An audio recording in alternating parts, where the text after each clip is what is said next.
while he's setting up the chairs, and some of you are having a break to go to the loo, I just wanted to tell you that Roger and I got a chance to go to Shoshiko Studios in Japan, in Tokyo, and also Kyoto.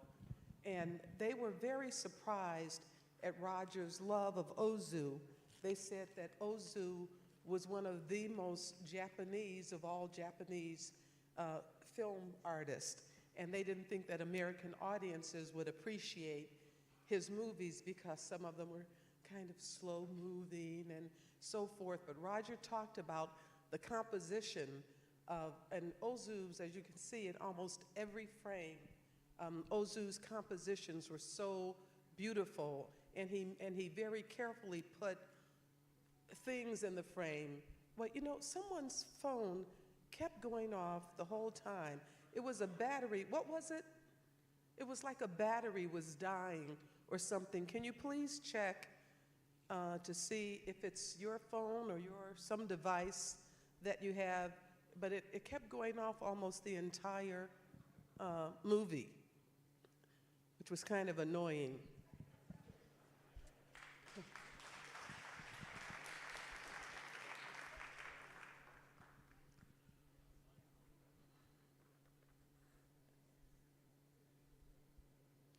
So, we're just giving you a little time for people to come back. But let's introduce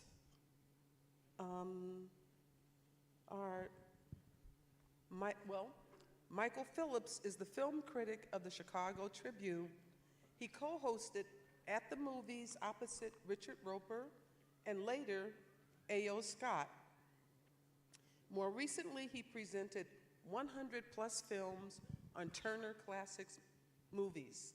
He has worked full-time as a staff critic for the Los Angeles Times, the San Diego Union Tribune, the St. Paul Pioneer Press, and the Dallas Times-Herald. In Chicago, Phillips has taught all over the place, DePaul University most recently, and he can be heard regularly on the popular Chicago Public Radio podcast, Film Spotting. And here in Champaign-Urbana, he's now in his 8th year directing the University of Illinois College of Media Roger Ebert Fellowship. Please help me welcome Michael Phillips.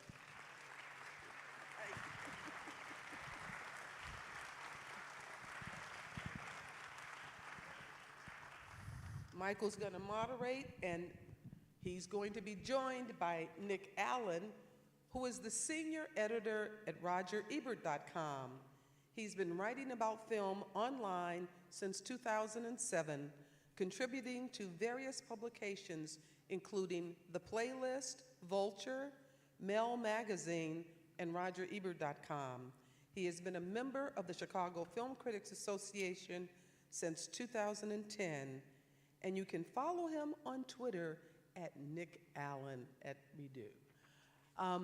Please help me welcome Nick Allen.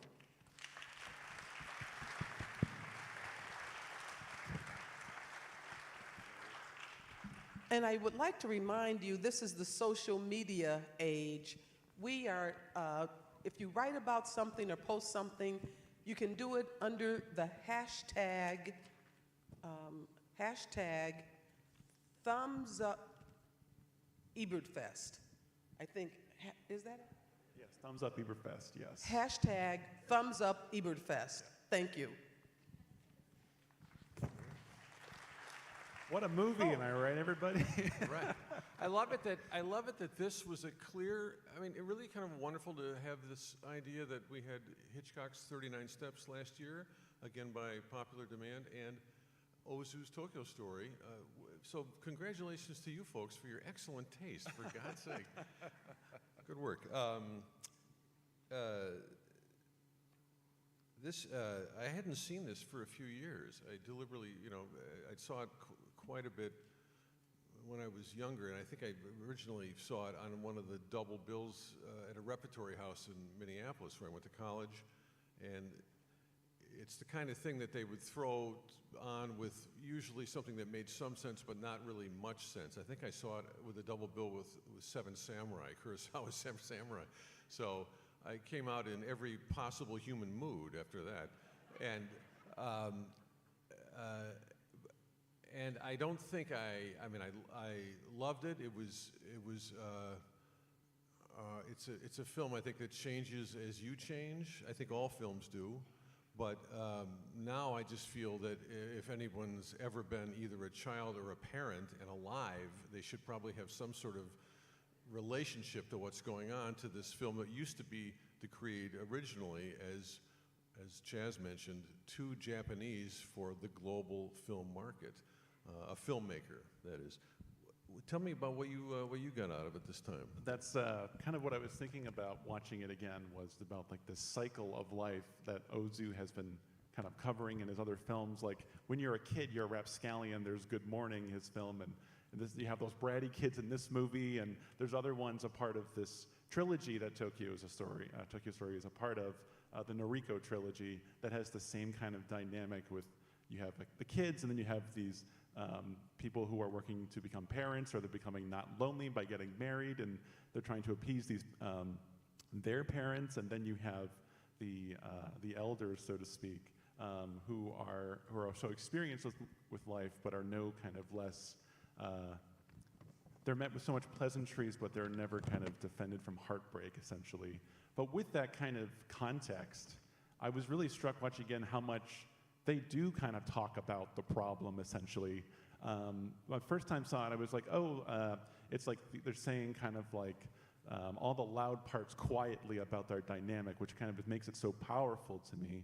But realizing that a lot of the movie is about these pleasantries and about these kind of concealed smiles and this pain and everything that kind of you can kind of hide away when you're talking or trying to keep things moving along. Oh, we had a great time. We had so much fun. Thank you. But then we do get to see them talk about kind of how disappointed they were with it, or how the children feel about their parents. And I feel like the way that it is done is so effective. It's so revealing to the conversations that you have finally when you're done hosting your parents and so forth.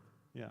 Right. We're going to talk just a bit because we want to keep this fairly short and get everybody to lunch on time. So we'll just talk. We're going to throw it to some questions and really just some observations from you folks in just a sec. This time I wrote down things I'm sure I wouldn't have written down in past viewings, and I've never written about this film. I've never had the occasion to. It's weird. It's like it may be the only great example of world cinema that I've seen that I don't have a paper trail on for myself. So, and also having just lost my father last year, difficult, but rewarding time to see it again. There's a line I love that I'd never noticed before, where the father is trying to, as kind of congenitally his habit, to put a gracious spin on a lot of hidden disappointment when he says to his kids after, one of the early days, frustrating visit in Tokyo, he says, "Well, you took us places we never thought we'd go, and that is life itself," to quote Roger Ebert. Family takes you places you never thought you'd go, emotionally, maybe geographically, and that really hit me. And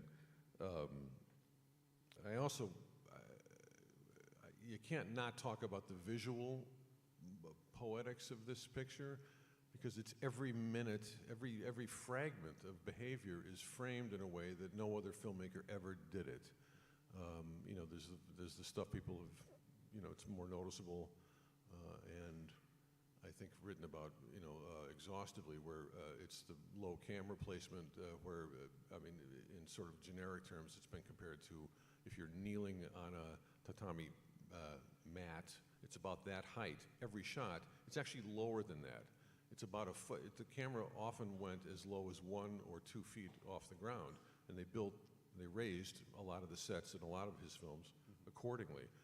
And there's something that does to not just the human eye, but sort of your feeling about everything that's happening, including what really hit me this time, Nick, was the sort of the spiritual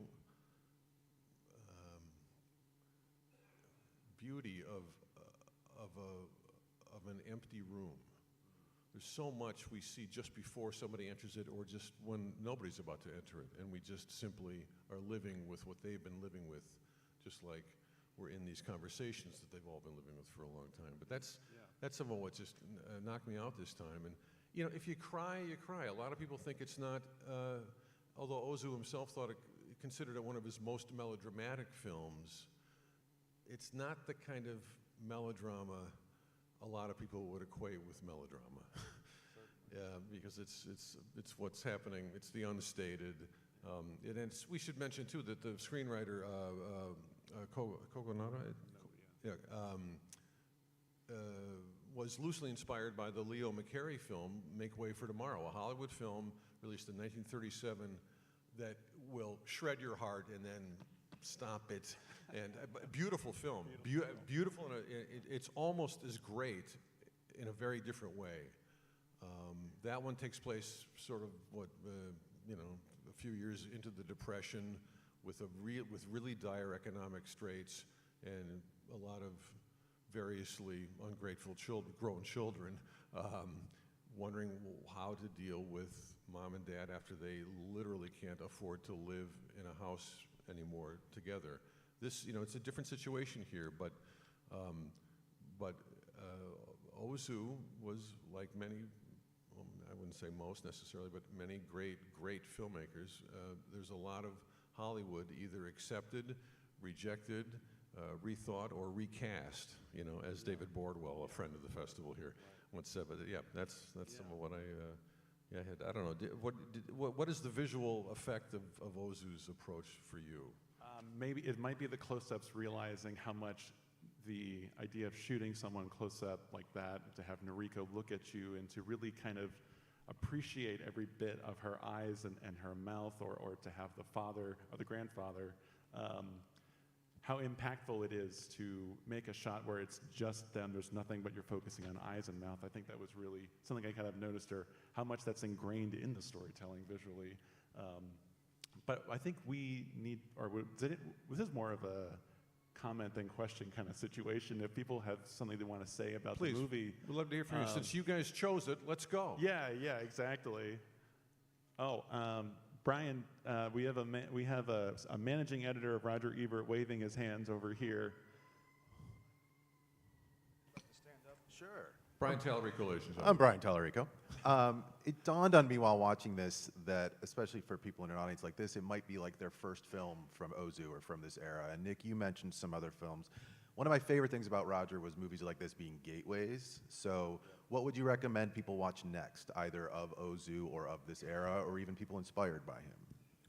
Yeah, God, you can go so many different directions. I think if you had any, I think it's inevitable that we have the strongest empathetic connection to the most selfless and giving character played by Setsuko. I'm losing the name here.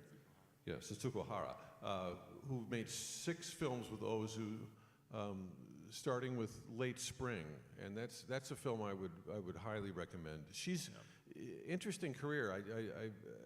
She was a huge star, playing basically the Japanese equivalent of ingenues, and was known during the war.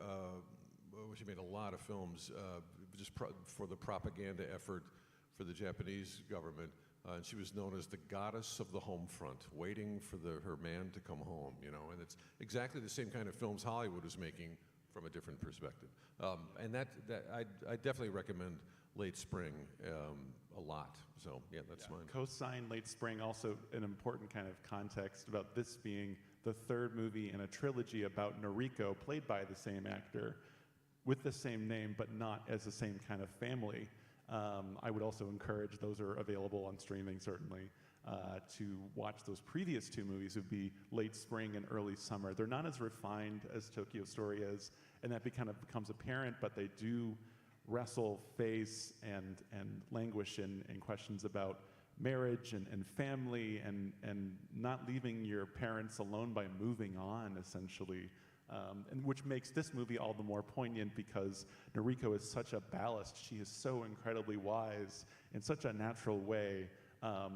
about both the parents' perspective, but she's also seems to be empathetic about her siblings' perspective. So maybe that's what I was really touched by watching it again, and certainly a kind of theme that you could see in other Ozu movies. But for a lighter one, I would say Good Morning. That is also sometimes talked about in the same way as Tokyo Story.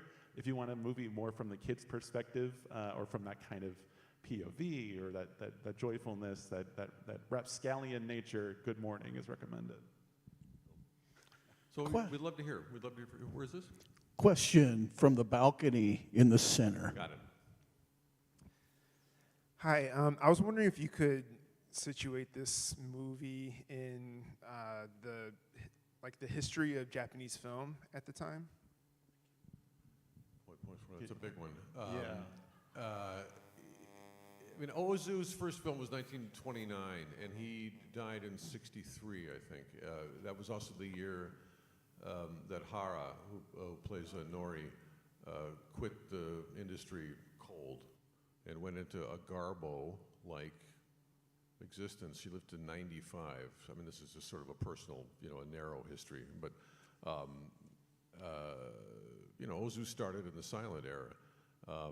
And by the time, and you can read about this in a very good brief essay that David Bordwell wrote for the Criterion Collection release of Tokyo Story.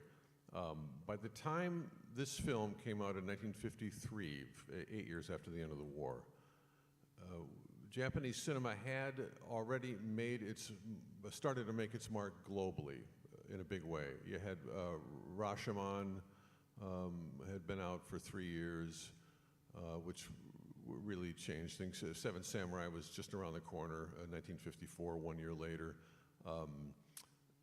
And as I said, the feeling about the U.S. distributors who might have, we're about to start to take a chance on more and more everything, Italian cinema, French cinema, that led to kind of the movie culture explosion that we really felt in the 60s here in the States. Ozu was not on that list. They just thought it was too quiet, it wasn't plot-driven enough, it was, it favors a kind of style that does not grab the attention like Kurosawa does. It's different,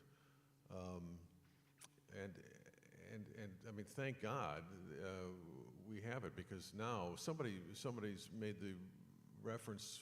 I forget who it was. I don't remember. Jane Austen and Anton Chekhov are the best two artistic precedents for Ozu's approach to character, to dealing, especially Chekhov, dealing with just enough plot not to let the thing float away. This is all, it was the same thing Chekhov, and I don't want to culturally patronize Ozu by using a bunch of references to a Russian writer, but like Chekhov, Ozu started making comedies, just like Chekhov wrote, comic short stories and sketches, and then figured out this kind of gorgeous mixture of everyday life, mostly dramatic, oddly comic in many places, and in the end, more heartbreaking and lasting to us than the movies that are just simply out to break your heart. Do you know what I mean? That's my usual complete zigzag answer to a straightforward question. It's a great answer. We have a little more time. In the balcony to your left. All right, keep it coming, balcony. Thank you. Yes, that home of the parents was in a huge amount of land in a country that, everybody kind of seemed to always have cut up little places, and it was super spacious and just lovely. I would have never left there if I were the children. Can you speak to where that was located? Was that supposed to create some sense of honor and integrity? They did finally mention what the father had done when he was retiring, because I thought, how would he ever have this place? Do you know the answer to that? I missed that kind of question. Oh, where is it? Was that shot in the town it was set? The house on the hill? I actually don't know that one. Actually. Yeah, don't know that one. Does anybody know this? So sorry. There's probably people who might know that. I'm guessing they might have actually gone to that town they speak of. Onomichi. Yeah. But I'm afraid I can't help you there. It's an interesting question, because it is so much more it's such an open air feeling in a contrast to a film that is like many Ozu films and a lot of Japanese films generally, very tightly confined, geometrically confined to whatever square or rectangle interior you're in. It's also a master class in how to use a still camera, which is still fixed, not moving, except for one shot, right, through the cemetery. I believe, cemetery going across as they're sitting down. Yeah. What you're seeing is it, you can find it engaging or not. That's entirely a personal response. But what you can't say is that there's not a tremendous amount of visual information happening in almost every shot because it's all stacked.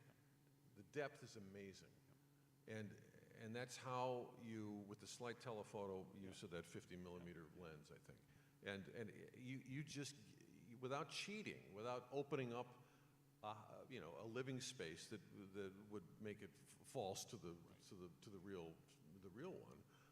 It's just that you feel in the best way. I think you feel like you know that space and the people in it and how one affects the other. There's also something I want to add to that very dazzling about seeing characters disappear in the middle of a frame because they're going upstairs or because they're going into a different room, made possible by using this kind of setting. But certainly having a still camera with so much depth. I mean, you have characters coming in from the background to the foreground. It just really creates so much meaning, so much depth, some information, but it's just beautiful. It's beautiful, yeah. Yeah. And not romantically beautiful, I mean, it's real. It's realistically beautiful. It's realistically beautiful. It's not out to falsely dramatize the circumstances. Right. It's funny, you see a great film again if you haven't seen it for a few years, or if it's the first time. Who's seeing this for the first time, by the way? Oh my God! Wow, Could we great theater please- to do it in. Could we please hear from at least one person? I don't really care, honestly, if you loved it, hate it, or whatever. I just want to hear. We'd love to hear from somebody whose first time this is with this film. Thumbs up. Nice and loud. Thumbs up. Thumbs up. Right here in the front.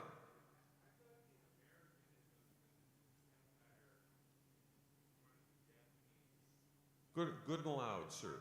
Good. Hang on. We'll get him a microphone. Sorry, Andrew. Microphone there? Can we get him a microphone? Thank you, sir. Awesome. Thank you, everybody. Thank you. Yeah, sorry to bust form here. I'm never going to be invited back. Yeah, I thought the way the film presented the family in contrast with, there were Americanisms and satire that would make the audience at the time think that, but this is a Japanese family in Japan. So they wanted them to maybe to identify with them more, but it also made you think about,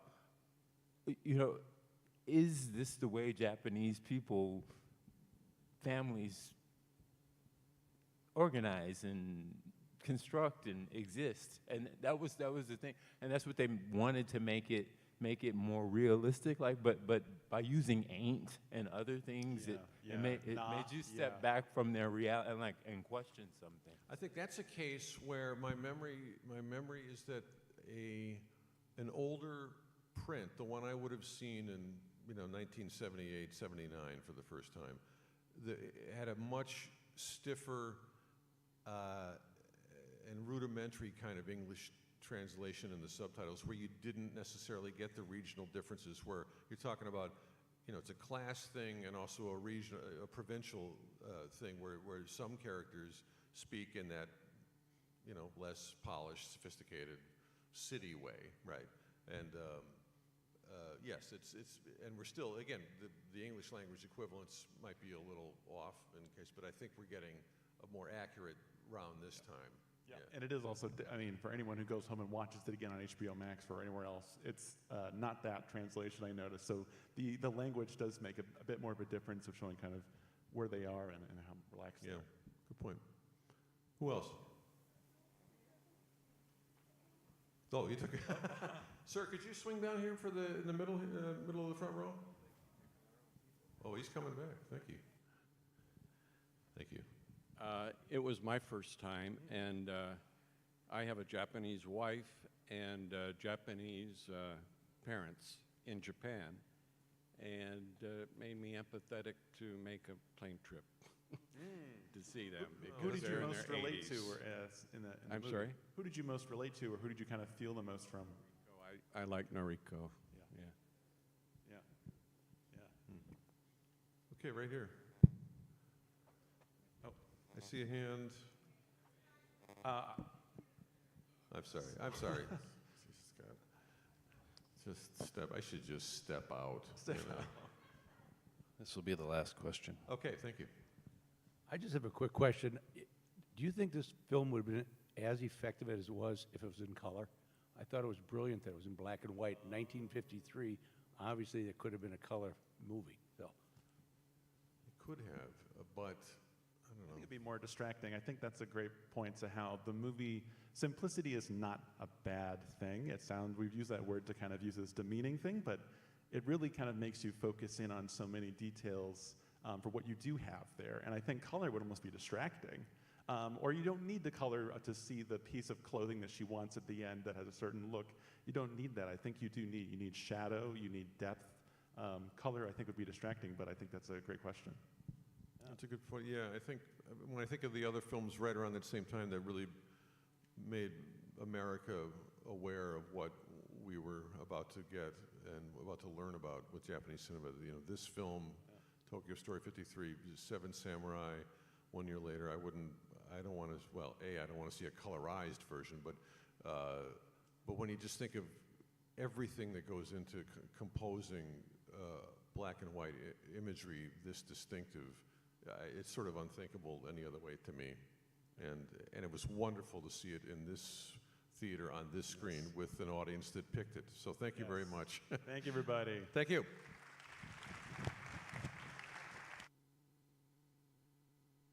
Off now. We're coming back at 2 o'clock with the cabinet of Dr. Caligari. And one other thing, one of Roger's other favorite Ozu movies, Floating Weeds. And I think he did Weeds, W-E-E-D-S. And I think he did the commentary for it for the Criterion Collection.